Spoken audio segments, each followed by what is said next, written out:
New this morning, two hikers were stranded between Reservoir Road in Westfield and Pitcher Street in Montgomery. They are now safe thanks to the Westfield Fire Department and others. So it all started around 7 o'clock last night. State police requested the fire department's help.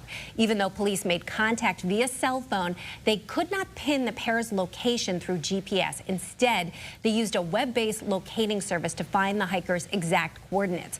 But the challenges didn't end there. The Westfield Utility Task Vehicle made it within 200 feet of the hikers, but were unable to reach them due to steep elevation and challenging terrain. Instead, the rescue team reached them on foot and escorted the hikers back to the vehicle. Despite the cold and the rain, no injuries were reported, and they were rescued by 9 o'clock last